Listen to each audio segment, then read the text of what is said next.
Malos datos del mercado laboral estadounidense que abren claramente la puerta a una inminente rebaja de los tipos de interés. Pero, ¿por qué la economía de Donald Trump cada vez está creando menos puestos de trabajo? Veámoslo.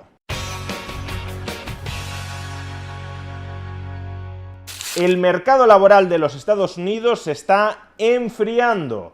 No solo se trata de que en el mes de agosto únicamente se crearan 22.000 empleos, cuando las estimaciones ya pesimistas de los analistas anticipaban una creación de 75.000 empleos, sino que además la revisión del dato de ocupación del pasado mes de junio arroja que durante ese mes se destruyeron 13.000 empleos. Se trata de la primera pérdida mensual de empleo desde el año 2020. Durante el último lustro, todos y cada uno de los meses, la economía estadounidense había creado nuevo empleo. Todos menos el pasado mes de junio. O si lo queremos ver desde otra perspectiva, en los últimos 4 meses la economía estadounidense tan solo ha generado 107.000 nuevos empleos, cuando lo habitual en el año 2023 o en el 2024 es que generara como poco alrededor de 500.000 nuevos empleos, y en muchas ocasiones 600.000, 700.000 o incluso 800.000. En los últimos 4 meses, repito, apenas 100.000. Y desde luego los habrá que intenten justificar estos malos datos de empleo de la economía estadounidense apelando a los ajustes de plantilla que está llevando a cabo en el gobierno Donald Trump. Pero es que, aún concentrándonos en los datos de empleo del sector privado, dejando de lado el sector público, siguen siendo muy malos. El pasado mes de junio, con la revisión de los datos que hemos conocido hoy, el sector privado estadounidense destruyó 27.000 empleos. De nuevo, se trata, con claridad, del peor dato desde el año 2020.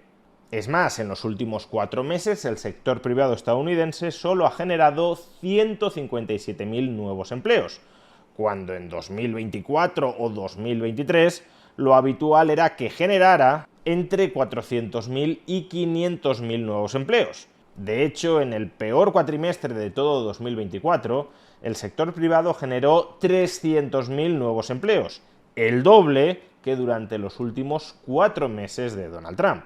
Y en este caso ya no cabe la excusa de que estos datos están manipulados, están cocinados por una oficina de estadísticas laborales anti-Donald Trump, porque recordemos que hace algunas semanas Donald Trump le cortó la cabeza a la directora de la Oficina de Estadísticas Laborales de los Estados Unidos y puso al frente de la misma a una persona de su máxima confianza. Por tanto, estos son los datos que, con la información de que dispone a día de hoy la Oficina de Estadísticas Laborales, mejor estarían reflejando la situación real del mercado laboral estadounidense.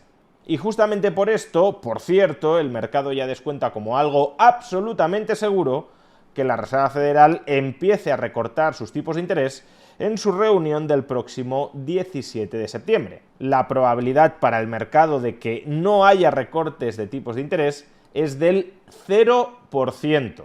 La hipótesis mayoritaria es que se recortarán 25 puntos básicos, pero también empieza a haber inversores que anticipan un recorte de 50 puntos básicos. A su vez, la expectativa ampliamente mayoritaria del mercado para la siguiente reunión de la Reserva Federal, el 29 de octubre, es que se recortarán los tipos de interés en otros 25 puntos básicos. Y para la siguiente reunión del 10 de diciembre, el mercado nuevamente espera otro recorte en 25 puntos básicos de los tipos de interés. Todo lo cual, en consecuencia, estaría alimentando la hipótesis, la narrativa, de que la economía estadounidense se está debilitando. ¿Y por qué la economía estadounidense se ha estado debilitando durante los últimos meses? Pues antes de responder a esta cuestión, dejadme que os recuerde que si queréis aprovechar los últimos meses de previsiblemente tipos de interés a los niveles actuales, esto es algo que podéis hacer a través de la entidad que apadrina este vídeo, Freedom24. Entre ellos ETFs que invierten en títulos de deuda pública y privada a corto plazo, tanto en Estados Unidos como en la eurozona. ETFs que en consecuencia le proporcionan al ahorrador conservador una rentabilidad de bajo riesgo y de baja volatilidad. Me estoy refiriendo por un lado al Xtrackers2 Euro Overnight Rate Swap, un ETF con alta liquidez en euros que durante los últimos 12 meses ha proporcionado una rentabilidad del 2,7%. Y a su vez también me estoy refiriendo al PIMCO US Dollar Short Maturity, otro ETF con alta liquidez que durante los últimos 12 meses ha proporcionado una rentabilidad en dólares del 5%. Si quieres obtener más información sobre Freedom 24 y sobre estos ETFs pensados para ahorradores conservadores que quieren rentabilizar su liquidez a corto plazo, puedes obtenerla pinchando en el enlace que aparece en la caja de descripción de este vídeo o en el comentario destacado. Pues bien, ¿por qué el mercado laboral estadounidense se está ralentizando?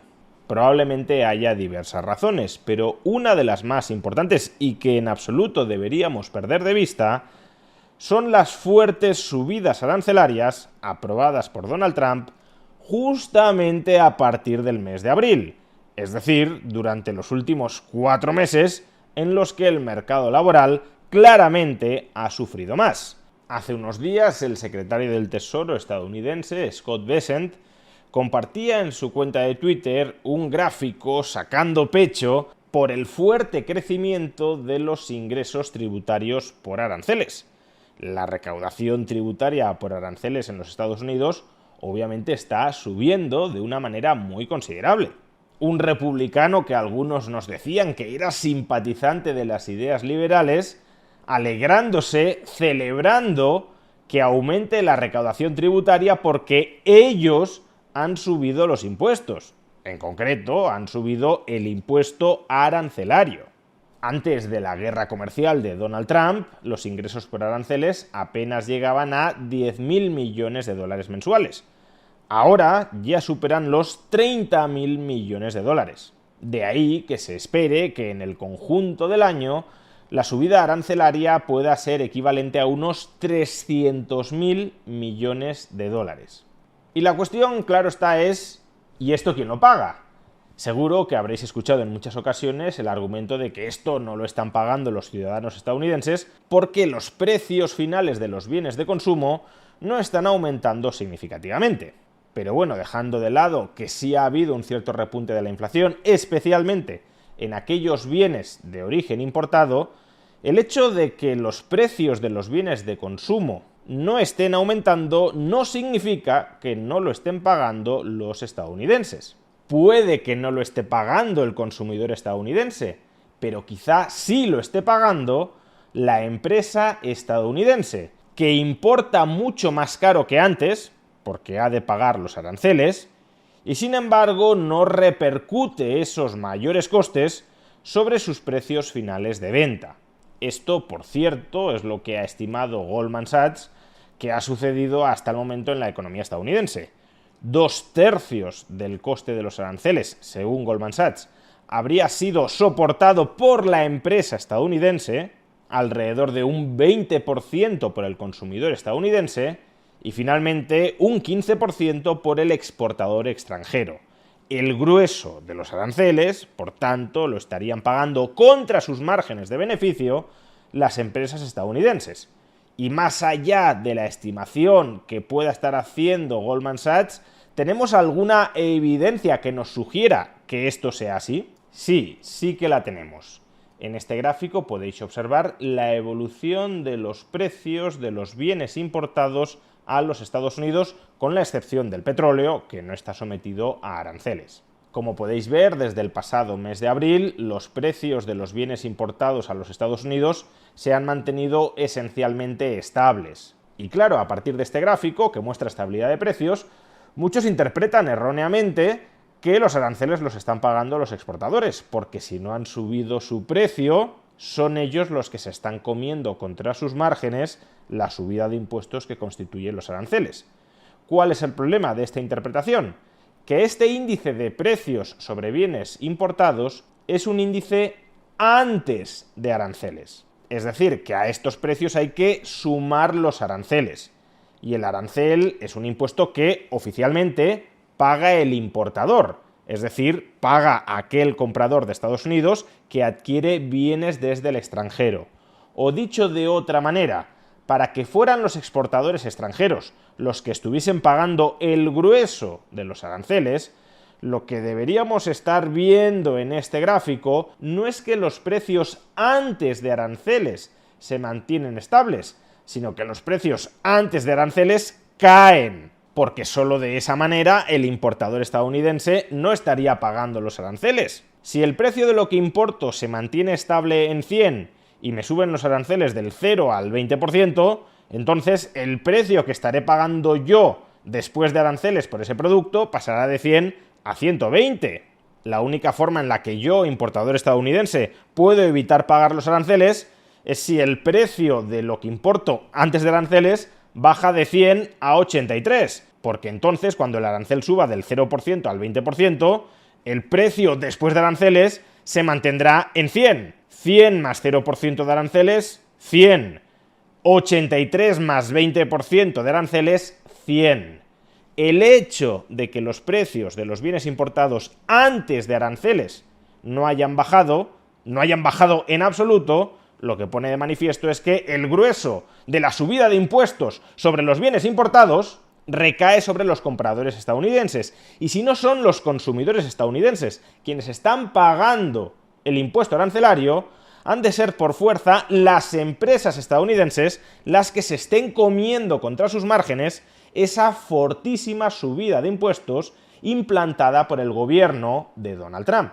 Y claro, si esto es así, si el gobierno de Donald Trump en última instancia les ha metido un rejonazo fiscal de 300.000 millones de dólares a las empresas estadounidenses, que a nadie le sorprenda que la perspectiva, el panorama, el ánimo de contratar por parte de las empresas estadounidenses esté languideciendo, porque como los liberales sabemos muy bien, subir impuestos machaca la economía. Ojalá los liberales que sigan apoyando a Donald Trump redescubran lecciones que nunca deberían haber olvidado.